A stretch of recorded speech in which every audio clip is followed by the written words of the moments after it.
اونقدی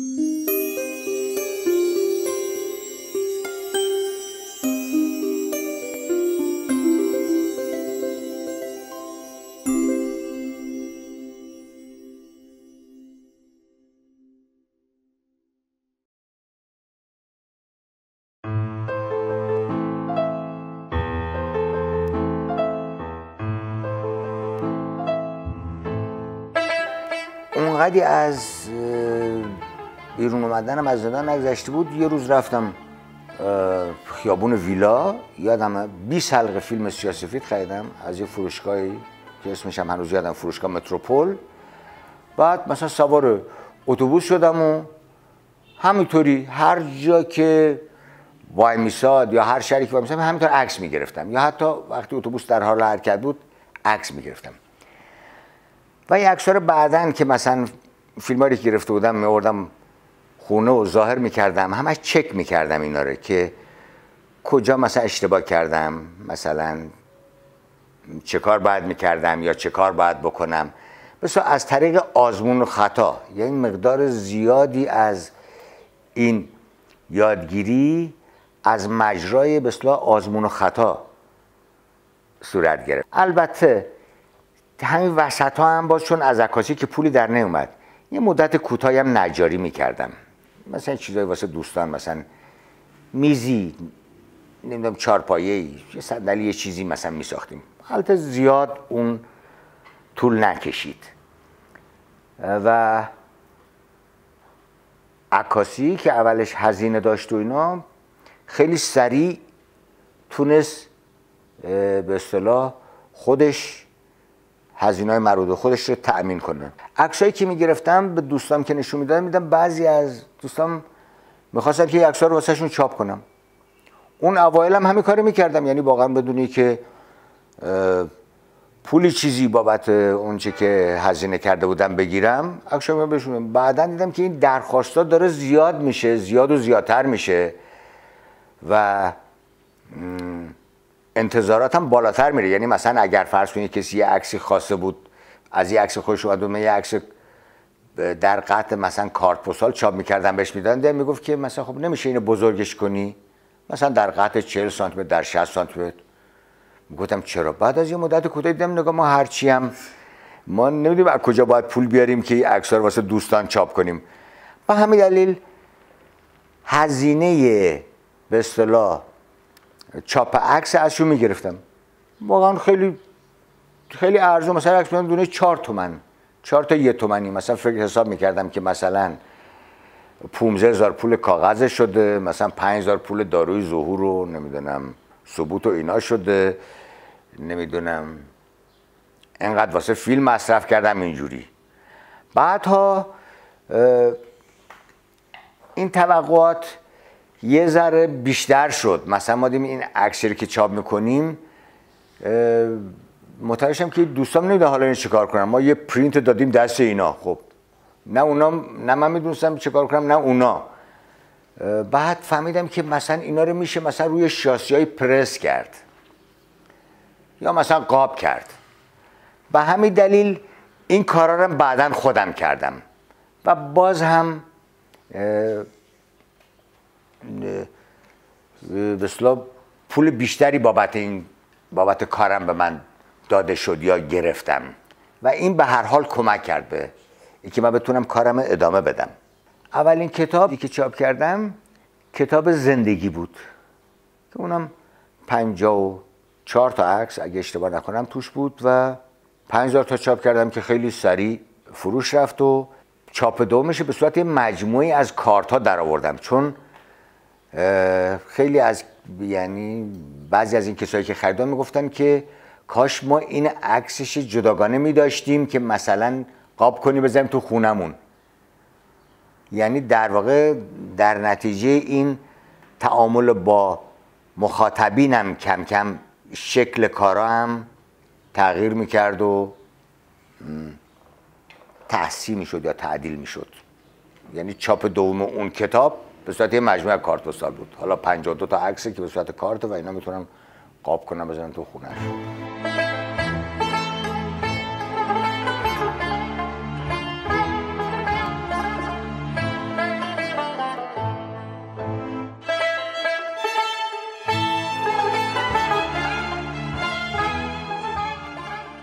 اما اینکه رو چه موضوعاتی باید کار کنم، این در واقع با 2 تا اتفاقی که واسم افتاد معلوم شد.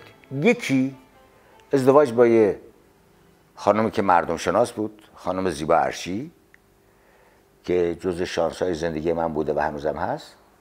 یکی یه سفری به اروپا. من سفر کردم اروپا و اونجا یه کتابایی رو دیدم و متوجه شدم که اینجا روی موضوعای بخصوص مثلا کار میکنن. مثلا فرض یک کتاب هست مثلا راجع به نپال، یک کتاب هست راجع به پاریس، یک کتاب هست راجع به فلان موضوع. اینا رو که نگاه کردم خیلی کلی اینا رو، حالا این اتفاقی که اون موقع افتاده، دیدم خیلی کلی اینا رو میشه 2 دسته کرد. یه عده کتابایی که فقط توشون عکس و زیبا بودن عکس و اینا مطرحه. یه گروه هم کتابایی هن که عکس توی اینا فقط نقش یک سند رو بازی میکنه، یعنی یه چیزیش در خدمت نوشتار یا اون نوشته. وقتی ایران برگشتم من از تلفیق این 2 تا، یعنی سعی کردم این 2 تا رو با هم تلفیق کنم، چون گفتم هم خانم مردم شناس بود که علاقه‌مند بود به این موضوعات، همین که فکر میکردم که ما باید هرچه میتونیم اطلاعات بیشتری راجع به خودمون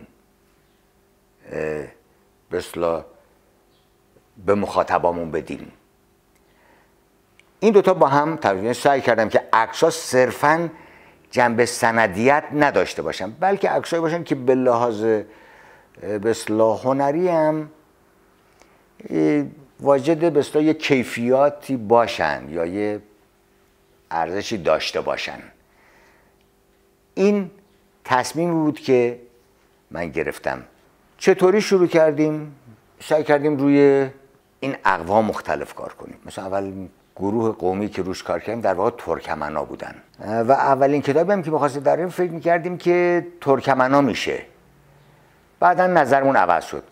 فکر کردیم بهتره که اول ما یه تصویر کلی از جایی که توش زندگی میکنیم از ایرانمون بدیم، بعداً بخشای مختلف این رو بسط بدیم، گسترش بدیم و به اصطلاح دقیق ترش کنیم. همین اتفاق افتاد. بنابراین اولین کتاب جدی که در آوردیم تو ایران سرزمین ما ایران بود.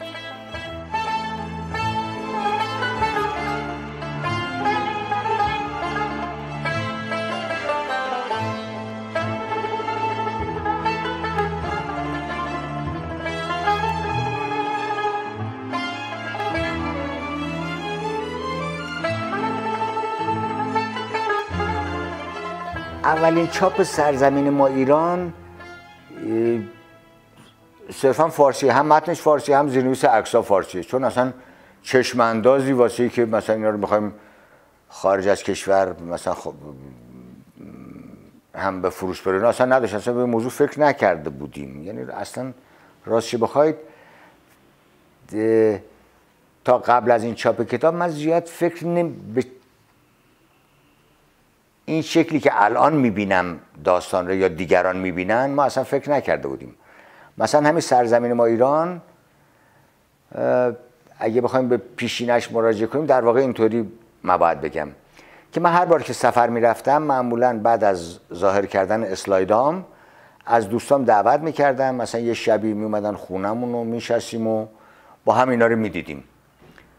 مدت‌های کار ادامه داشت و بعد از یه مدتی که من علاقه این دوستان رو دیدم و بعدم در واقع یک کمیت قابل توجهی عکس دیگه در اختیار داشتیم یا به این نتیجه رسیدم که خب شاید واسه دیگرانم جذاب باشه، بنابراین تصمیم گرفتیم کتاب چاپ کنیم و در حالی همچین تصمیم گرفتیم که کمترین تصوری از این که ممکنه فروش بره یا نره اصلا نداشتیم. یعنی من یادمه وقتی این کتاب رو چاپ کردم که در تیراژ 5000 نسخه چاپ کردم، اینی که از خصوصیات لوراس هیچ وقت با کم شروع نمی‌کنن، چاپ کردن و یه نسخه از اون رو بردم پیش آقای کیاییان که نشر چشمه دارن و نگاش میکرد و اینا واسهش تازگی داشت که واسه همش گفت این چند تا از این چاپ کردی؟ گفتم 5000 تا. گفت خب چه کارش میخوای بکنی؟ گفتم نمیدونم والا چه کارش میخوام بکنم. خیلی با تعجب نگاه کرد. گفت حالا 20 جلد از این واسه ما بیار. من 20 جلد کتاب واسهشون بردم و بعد از چند روز مجددا به من گفتن که میشه 50 جلد واسه ما بیارید. گفتم آره چرا نمیشه، کتاب واسه همین چیزا چاپ کردم. و بعدش گفت به انتشارات آگاه هم میدی؟ گفتم چرا نمیدم. گفت پس اگه ممکنه 50 جلد واسه اونا بفرستید. 50 جلد. و همینطور مرتب کتاب از من خواستن و من ظرف چند ماه دیدم کتاب رفت تو بازار سیاه. اصلا برخلاف تصوری که اصلا داشتیم.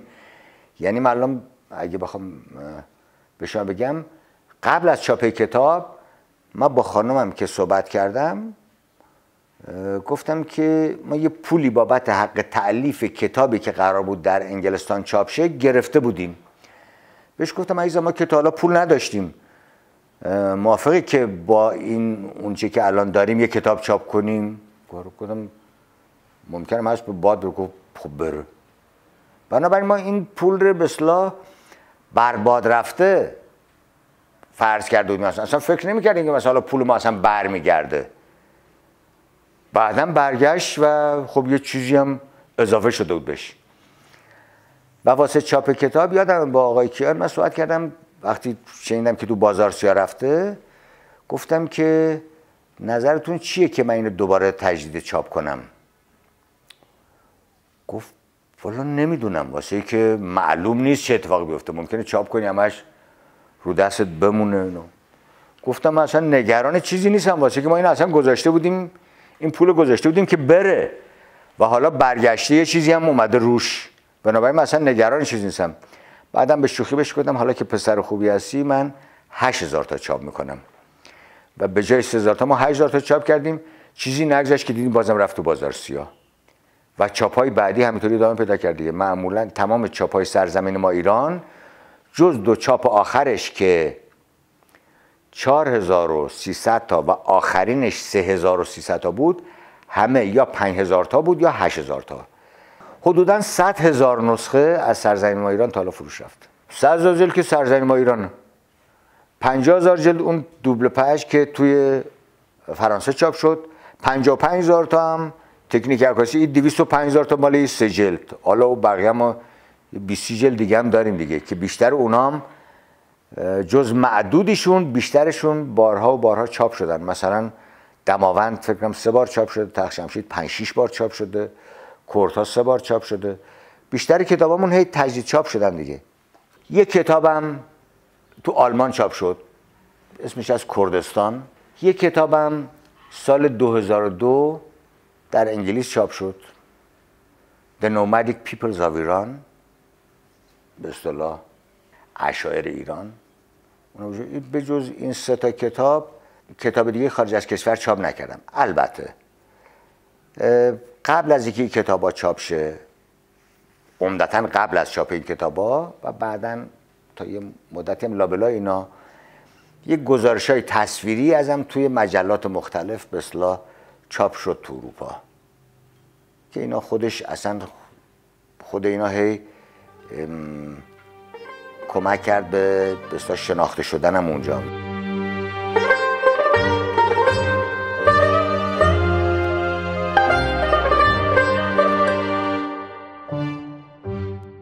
اولین نمایشگاه جدیم سال فکر کنم 55 بود، تو انجمن ایران فرانسه بود. این نمایشگاه بود از عکسایی که در قطع بزرگ چاپ کرده بودم. اما در واقع تعداد نمایشگاهی که جاهای مختلف، یعنی همه جای دنیا در واقع، اینا تعدادش خیلی زیاده. شاید خیلیشون هم نمایشگاه معتبری نبودن، اما همینطور من نمایشگاه گذاشتم. از نمیدونم سالن شیر خورشید نمیدونم خرم‌آباد گرفته تا نمیدونم دانشگاه سیستان و بلوچستان گرفته تا نمیدونم هر جا که میتونستم، چون به هر حال فکر میکردم که عکس باید دیده شه. ما عکس میگیریم واسه که دیده شه، عکس میگیریم واسه که چیزی رو میخوایم منتقل کنیم، حالا پیامی رو میخوایم بدیم، حرفی میخوایم بزنیم. بنابراین